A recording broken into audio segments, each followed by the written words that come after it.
Corona ടൈമിൽ മാർക്കറ്റിലോട്ട് വന്നിട്ടുണ്ടായിരുന്ന ആളാണ്. അപ്പോൾ ഞാൻ കുറേ യൂട്യൂബ് വീഡിയോസ് ഒക്കെ കണ്ടിട്ടാണ് ട്രേഡിംഗ് ശരിക്കും ചെയ്യാൻ തുടങ്ങിയത്. ലോസ് ഉണ്ടാവും, അതേപോലെ പ്രോഫിറ്റ് ഉണ്ടാവും. എന്നാലും ഒരു കൺസിസ്റ്റന്റ് പ്രോഫിറ്റ് ജനറേറ്റ് ചെയ്യാനായിട്ട് ഒട്ടും തന്നെ പറ്റുന്നുണ്ടായിരുന്നില്ല. ഇമോഷണൽ കൺട്രോൾ എങ്ങനെ നമ്മൾ അതിനെ എന്ന് വെച്ചാൽ അതൊരു കാര്യം നമുക്ക് യൂട്യൂബ് വീഡിയോയിൽ നിന്ന് നമുക്ക് ഒരിക്കലും കിട്ടില്ല. കാരണം നമ്മൾ പലയിടത്തും പല കാര്യങ്ങളാണ് കാണുന്നത്. മണി മാനേജ്മെന്റ് ശരിക്കും അതാണ് വേണ്ടത് എന്നുള്ളത് പഠിച്ചു.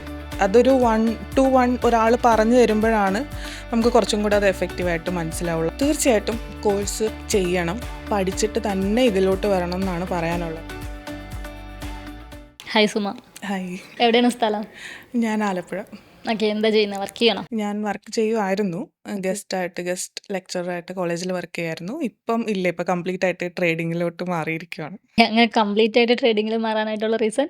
ഒന്ന് ജോബിൻ്റെ ഫ്ലെക്സിബിലിറ്റി, ലൈക്ക് നമുക്ക് എവിടെ ഇരുന്ന് വേണമെങ്കിലും ചെയ്യാമെന്നുള്ളത് അതെനിക്ക് വളരെ ഇമ്പോർട്ടൻ്റ് ആയിരുന്നു. കാരണം ഫാമിലി എന്നുള്ളൊരു, അല്ലെങ്കിൽ ഫാമിലി ദൂരെ നിൽക്കേണ്ട ഒരു സിറ്റുവേഷൻ ആയിരുന്നു. ഇതാകുമ്പോഴത്തേക്കിനും ഫാമിലി ആയിട്ട് അടുത്ത് നിൽക്കാം. ആ ഒരു ജോബ് ഫ്ലെക്സിബിലിറ്റി, പിന്നെ ടൈമിൻ്റെ ഫ്ലെക്സിബിലിറ്റി. ഫുൾ ടൈം ട്രേഡറായിട്ട് മാറാനായിട്ടുള്ള ഒരു കോൺഫിഡൻസ് ആയി തുടങ്ങിയിട്ടുണ്ട് ഇപ്പോൾ. ഇവിടെ വന്നതിന് ശേഷം ശരിക്കും പറഞ്ഞാൽ നല്ല രീതിയിൽ കോൺഫിഡൻസ് കൂടിയിട്ടുണ്ട്.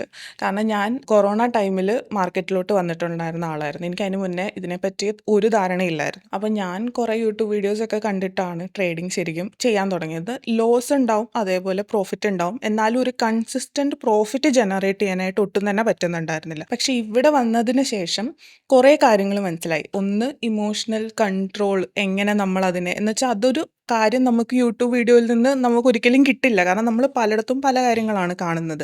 പക്ഷെ കൺസിസ്റ്റൻ്റ് ആയിട്ട് എങ്ങനെ ഏത് രീതിയിൽ ഫോളോ ചെയ്ത് പോകണം എന്നുള്ളത് പഠിച്ചത് ഇവിടെ വന്നതിന് ശേഷമാണ്.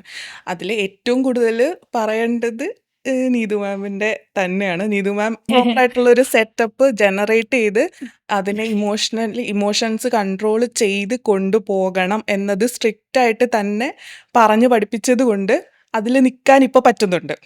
കൊറോണ ടൈമിൽ ഉണ്ടായിരുന്ന ഒരാളാണെന്ന് പറഞ്ഞല്ലോ. അപ്പം ആ സമയത്ത് ഇൻട്രാഡേ ഒക്കെ ചെയ്യുന്നുണ്ടായിരുന്നോ? ഇൻട്രാഡേ ചെയ്യുന്നുണ്ടായിരുന്നു. സ്റ്റോക്സിൽ ഞാൻ ഓപ്ഷൻസ് മാത്രമാണ് ടച്ച് ചെയ്യാണ്ടിരുന്നത്. ഇക്വിറ്റിയിൽ ബാക്കിയെല്ലാം ചെയ്ത് നോക്കിയിട്ടുണ്ട്. ഓക്കെ, അങ്ങനെ വരുന്ന സമയങ്ങളിൽ ലോസസ് ഉണ്ടായിട്ടുണ്ടോ? ഓപ്ഷൻ ഇൻട്രാഡേയിൽ ഇക്വിറ്റി ചെയ്യുന്ന സമയത്ത് ഉണ്ടായിട്ടുണ്ട്. ഓക്കെ, ഏകദേശം മാക്സിമം ലോസ് കണ്ടത്? മാക്സിമം ഒരു 20,000 ഒക്കെ ലോസ് വന്നിട്ടുണ്ട്. ഓക്കെ. ആഫ്റ്റർ ക്ലാസ് അല്ലെങ്കിൽ നമ്മുടെ കോഴ്സൊക്കെ എടുത്തതിന് ശേഷം മാക്സിമം ലോസ് എന്ന് പറയുന്നത് ഏകദേശം എത്രയൊക്കെ ആയിട്ടുണ്ട്?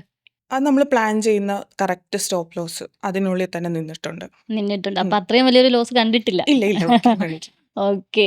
പ്രോഫിറ്റ് ആണെങ്കിലോ? പ്രോഫിറ്റും അതുപോലെ തന്നെ ഇപ്പം നമ്മൾ ആ ടാർഗറ്റ് വെച്ചിട്ടാണല്ലോ നമ്മൾ ചെയ്യുന്നത്. അപ്പം അതിന് മേളിലോട്ട് പോയാൽ എടുക്കാൻ തോന്നും. പ്രോഫിറ്റ് നമുക്ക് വെച്ചോണ്ടിരിക്കാൻ തോന്നും. പക്ഷെ എന്നാലും അത് എടുക്കാറില്ല. ഇപ്പം ലിമിറ്റഡ് ആണ്. പ്രോഫിറ്റും ലോസും ലിമിറ്റഡ് ആണ്. പൊതുവേ കോഴ്സ് കഴിഞ്ഞപ്പോൾ നമ്മുടെ സൈക്കോളജി അല്ലെങ്കിൽ അങ്ങനെ കുറെ കാര്യങ്ങളുണ്ട്. മണി മാനേജ്മെന്റ് പൊതുവെ എല്ലാവരും പറയുന്ന 2 വാചകമാണ് അല്ലേ? ഇമോഷൻ കൺട്രോളും മണി മാനേജ്മെന്റും ആണ് ഒരു സക്സസ് ഫുൾ ട്രേഡർ ആവുന്നതെന്നുള്ളത്. അപ്പൊ അത് എങ്ങനെ ഉണ്ട് ഇപ്പം? മണി മാനേജ്മെന്റ് ഉണ്ട്. ശരിക്കും അതാണ് വേണ്ടത് എന്നുള്ളത് പഠിച്ചു. അതൊരു 1 to 1 ഒരാൾ പറഞ്ഞു തരുമ്പോഴാണ് നമുക്ക് കുറച്ചും കൂടെ അത് എഫക്റ്റീവായിട്ട് മനസ്സിലാവുള്ളൂ. അതെന്തായാലും പഠിച്ചു ശരിക്കും. ട്രേഡിങ്ങിലേക്ക് വരും എന്ന് പറയുന്ന ആൾക്കാർക്ക് വേണ്ടിയിട്ട് എന്താണ് പറയാനുള്ളത്? തീർച്ചയായിട്ടും കോഴ്സ് ചെയ്യണം, പഠിച്ചിട്ട് തന്നെ ഇതിലോട്ട് വരണം എന്നാണ് പറയാനുള്ളത്. കാരണം ട്രേഡിംഗ് എന്ന് പറയുന്നത് ഇപ്പം ഞാൻ തന്നെ വന്ന സമയത്ത് എനിക്കറിയില്ലായിരുന്നു. ചിലയിടത്ത് ഓപ്ഷൻസ് കാണുന്നുണ്ട്, ചിലയിടത്ത് ഇതുപോലെ ഇക്വിറ്റിയിൽ, ഒരു സ്ഥലത്ത് ഫോറക്സ്, അങ്ങനെ പല ഏരിയ ഉണ്ട്. അത് മാത്രമല്ല, ഇപ്പം നമ്മൾ അതിൽ തന്നെ പല കാര്യങ്ങളുണ്ട്.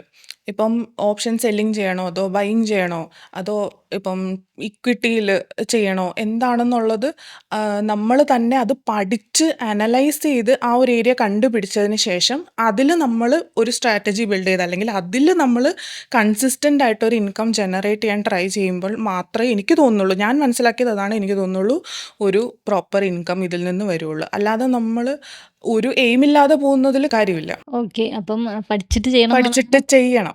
അത് പഠിക്കുമ്പോൾ മാത്രമേ അത് നമുക്ക് മനസ്സിലാവുള്ളൂ, ആ ഒരു ഐഡിയ കിട്ടുള്ളൂ, ഏതാണ് നമുക്ക് സൂട്ടാവുന്നത് എന്നുള്ളത്. Okay, thank you.